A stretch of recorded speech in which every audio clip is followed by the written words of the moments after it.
დილამშვიდობისა, კიდევ ერთხელ თქვენ უყურებთ კურიერს 9 საათზე, მე ანუკა კინკლაძე ვარ. -11 გრადუსით ხვდება ვაშინგტონი პრეზიდენტის ინაუგურაციის დღეს. ძლიერი სიცივის გამო 40 წლის შემდეგ პირველად ცერემონია კაპიტოლიუმის კიბის ნაცვლად შენობის შიდა ტერიტორიაზე ჩატარდება. ინაუგურაცია დღეს ადგილობრივი დროით 12 საათზე დაიწყება, რის შემდეგაც დონალდ ტრამპი შეერთებული შტატების პრეზიდენტი მეორე ვადით ოფიციალურად გახდება. უსაფრთხოების უზრუნველსაყოფად ვაშინგტონში დაახლოებით 25,000 სამართალდამცველი იქნება მობილიზებული. დედაქალაქის ცენტრში გარკვეულ ქუჩებზე უკვე შეზღუდულია ტრანსპორტის გადაადგილება. ინაუგურაციის შემდეგ გაიმართება ტრადიციული აღლუმი, საგანგებოდ ამ დღისთვის ვაშინგტონში ტრამპის 200,000-ზე მეტი მომხრე ჩავიდა. ტრამპი ამერიკის ისტორიაში ყველაზე ხანდაზმული კანდიდატია, ვისაც საპრეზიდენტო არჩევნებში გაუმარჯვია. ის 78 წლისაა. ექსტრაორდინალურ პირველ 100 დღეს პირდება ამერიკელებს ტრამპი. ამერიკის არჩეულმა პრეზიდენტმა ინაუგურაციამდე ერთი დღით ადრე მხარდამჭერებს მიმართა. კაპიტალ One არენაზე შეკრებილებს ტრამპმა კიდევ ერთხელ შეახსენა საკუთარი წინასაარჩევნო დაპირებები. საუბარია საემიგრაციო პოლიტიკის გამკაცრებაზე, უკანონო მიგრანტების დეპორტაციის ჩათვლით და ენერგეტიკის პოლიტიკისა და სახელმწიფო რეგულირების წესების ცვლილებებზე. მხარდამჭერებთან შეხვედრის დროს ტრამპის გვერდით იმყოფებოდა მისი მომავალი ადმინისტრაციის წევრი ილონ მასკიც. ტესლასა და SpaceX-ის აღმასრულებელმა დირექტორმა სცენაზე საკუთარი შვილიც აიყვანა. ვაპირებ დავიბრუნოთ ჩვენი ქვეყანა. ჩვენ ამერიკული სიძლიერის, კეთილდღეობის, ღირსებისა და სიამაყის ახალ დღეს ვიწყებთ. ჩვენ ვაპირებთ დავასრულოთ წარუმატებელი და კორუმპირებული პოლიტიკური ხელისუფლების ბატონობა ვაშინგტონში. წარუმატებელი ადმინისტრაცია. ჩვენ შევაჩერებთ ჩვენს საზღვრებში შემოჭრას. ვაპირებთ დაუბრუნოთ კანონი და წესრიგი ჩვენს მოქალაქეებს. აღვადგინოთ პატრიოტიზმის სკოლებში. მოვაშოროთ რადიკალური მემარცხენე იდეოლოგიები ჩვენ სამხედროებსა და მთავრობას შორის. ვაპირებთ ამერიკა კვლავ დიდებული გავხადოთ. ამერიკის პრეზიდენტის ინაუგურაციამდე ერთი დღით ადრე ილონ მასკი სოციალურ ქსელში დიდ ბრიტანეთში მართლმსაჯულების კუთხით არსებულ პრობლემებზე წერს. ბრიტანული მართლმსაჯულება მოშლილია, წერს მილიარდერი და ტრამპის ადმინისტრაციის გავლენიანი პირი და აზიარებს ცნობილი ავსტრალიელი ბლოგერის პოსტს, სადაც წერია, რომ გაერთიანებული სამეფოს პოლიციამ ვერ შეძლო ეთნიკური წარმომავლობის კრიმინალების დევნა რასისტის იარლიყის შიშით. პოსტში აღნიშნულია, რომ უცნობი ეთნიკური წარმომავლობის მქონე მოძალადეების მიერ ჩადენილი დანაშაულთა რაოდენობა 2024 წელს 2010 წლის მონაცემებთან შედარებით გაორმაგებულია და 30% შეადგენს. თითქმის 3-ჯერ გაიზარდა ამავე კატეგორიის კრიმინალების მიერ ჩადენილი ძარცვის შემთხვევები. და რა მოლოდინები აქვთ საქართველოში ტრამპის გაპრეზიდენტებასთან დაკავშირებით. ოპოზიციაში ამბობენ, რომ სანამ ქვეყნის მმართველი გუნდი ქართული ოცნება იქნება, ვაშინგტონის მხრიდან ურთიერთობაში გაუმჯობესებას არ უნდა ველოდოთ. მათვე განმარტებით ამ მოსაზრების დამადასტურებელი არაერთი განცხადება შეერთებულ შტატებში უკვე გაკეთდა. ქართული ოცნება მთელი პოსტ-საარჩევნო პერიოდი ქმნიდა საქართველოს მოსახლეობაში იმოლოდინებს, რომ ამერიკის შეერთებულ შტატებში ახალი ადმინისტრაცია შეცვლიდა მიდგომებს საქართველოს მიმართ, თუმცა ახალი წლის შემდეგ პერიოდში ჩვენ დავინახეთ, რომ ამერიკის შეერთებული შტატების ახალმა ადმინისტრაციამ ზუსტად იგივე შეფასებები გააკეთა, რაც ძველმა ადმინისტრაციამ საქართველოში მიმდინარე მოვლენებთან დაკავშირებით. ჩვენ ველოდებით, რომ ის პოლიტიკა, რაც აქამდე ხორციელდებოდა, გაგრძელდება და რა თქმა უნდა გამწვავდება. ამერიკის შეერთებულ შტატებს მართავს ინსტიტუციები და მათი, რა თქმა უნდა, ეროვნული ინტერესები.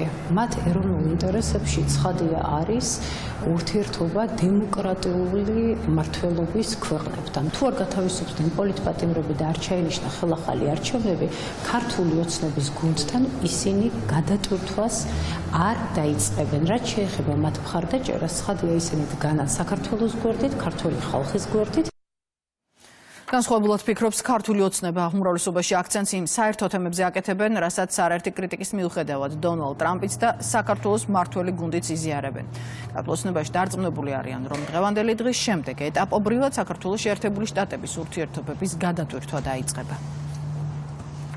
დონალდ ტრამპის არჩევა არის ძალიან მნიშვნელოვანი მსოფლიოს დემოკრატიისთვის. ჩვენ ძალიან გულშემატკივრობდით მას, რა თქმა უნდა, საარჩევნო პროცესში ის გზავნილები, რომელიც მისი და ზოგადად რესპუბლიკელების მხრიდან ისმოდა საარჩევნო კამპანიის განმავლობაში, ძალიან მნიშვნელოვანი იყო და ძალიან გავდა იმას, რასაც ჩვენ ვახორციელებდით წინა წლების განმავლობაში და რომელიც საარჩევნო დაპირებებიც ჰქონდა ამ თვეების განმავლობაში, ასე რომ წარმატებებს უსურვებთ, რა თქმა უნდა და ჩვენ გვჯერა და იმედს გამოვთქვამთ იმისკენ, რომ ეს ურთიერთობები ორ ჩვენს ქვეყანაში შორის გადაიტვირთება. ამერიკის შეერთებულ შტატებს ეყოლება ახალი ხელისუფლება, რომელიც სრულად იზიარებს იმ ღირებულებებს, რომელზეც ქართული ხელისუფლება დგას. ეს არის ოჯახური ღირებულებების დაცვა, ანტი-LGBT პროპაგანდა, გამჭვირვალობის უზრუნველყოფა და ასევე საგარეო ჩარევებთან თუ ეგრეთ წოდებულ deep state-თან, გლობალურ როგორც საქართველოში გლობალურ რომის პარტიას ვეძახით, მათთან ბრძოლა შესაბამისად ჩვენი საერთო ღირებულებების და საერთო ინტერესების საფუძველზე მოსალოდნელია, რომ ის პარტნიორობა, რომელიც ჩვენ გვქონდა, კიდევ უფრო გამტკიცდება. პარლამენტში საგამოძიებო კომისიის შექმნა კვლავ პოლიტიკური უთანხმოების მიზეზია. მმართველ გუნდში ამბობენ, რომ აუცილებელია ნაციონალური მოძრაობის მმართველობის პერიოდში ჩადენილი დანაშაულები გამოიძიონ და ამბობენ, რომ მათი წინასაარჩევნო დაპირება აუცილებლად შესრულდება. ოპოზიცია კი ქართულ ოცნებას ურჩევს პროცესი საკუთარი დანაშაულების გამოძიებით დაიწყოს. ქართულ ოცნება საგამოძიებო კომისიის შექმნაზე განხილვის დაწყებას საგაზაფხულო სესიის პირველივე კვირას აპირებს. თავად კომისია კი 6-თვიან სამუშაო პროცესს უკვე თებერვლიდან შეუდგება, რის შემდეგაც დასკვნა პროკურატურას გადაეცემა. როგორ შეიძლება არალეგიტიმურმა პარლამენტმა წამოიწყოს პროცესი საგამოძიებო კომისიის შექმნასთან დაკავშირებით. ეს არის ფარსი, ეს არის ყურადღების გადატანის მცდელობა, ეს არის ის, რაც ახასიათებს ამ არალეგიტიმურ რეჟიმს, ხო? თუ მათ ნამდვილად უნდათ რაიმე საქმის გამოძიება, კიდევ ერთხელ ვამბობ ხაზგასმით, დაიწყონ თავიანთი დანაშაულის გამოძიებით. ჩვენ აქტიურად ვითანამშრომლობთ ყველა ბიზნესმენთან, ვისაც ყურება ჩამოართვეს, ყველა ადამიანს, ვისი უფლებებიც იქნა დარღვეული და ერთ-ერთი მთავარი იქნება ასევე საქართველოს-რუსეთის ომის დროს ომამდე პერიოდი თავად ის დღე როცა რუსეთთან ცხელი ომის ფაზაში ვიყავით და რაც ყველაზე მთავარი შემდგომი პერიოდი როცა ოკუპანტს გაუქმეს სავიზო რეჟიმი, გადაცეს სტრატეგიული ობიექტები საქართველოსთან სამართლებრივი შეფასება თავად რეჟიმის სისხლიანი რეჟიმის არ მოხდარა და ამის პრეცედენტი იქნება სწორედ საქართველოში აღნიშნული კომისიის შექმნიდან გამომდინარე. თემქის პოლიციასთან დაკავებული 6 პირის ადმინისტრაციულ საქმეზე სასამართლო დღეს უნდა ემსჯელოს. საგამოძიებო უწყება ერთ დაკავებულს პოლიციისთვის წინააღმდეგობის გაწევას, ხუთს კი ნიღბის მოხსნაზე სამართალდამცველების მოთხოვნისადმი დაუმორჩილებლობას ედაება. დაკავებულთა ნაწილი ხელწერილის საფუძველზე გაათავისუფლეს. დღესვე სასამართლო განიხილავს კიდევ 2 პირის ადმინისტრაციული სამართალდამრღვევის საქმეს, ორივე მათგანის დაკავება თბილისის ქუჩებში მოხდა.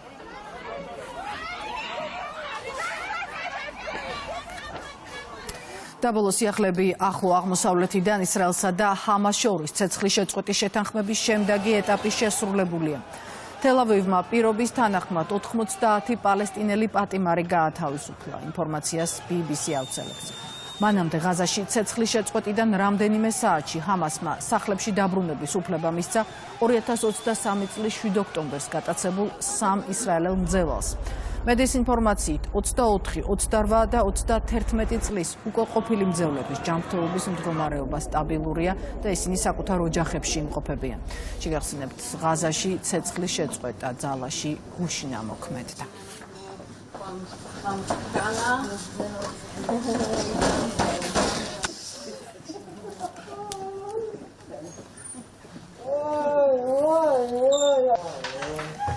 დღის ამბების ნახორცლად ჩვენს ვებგვერდზე რუსთავი 2.g შეგიძლიათ, მე კი ამით საათამდე გემშვიდობებით დროებით.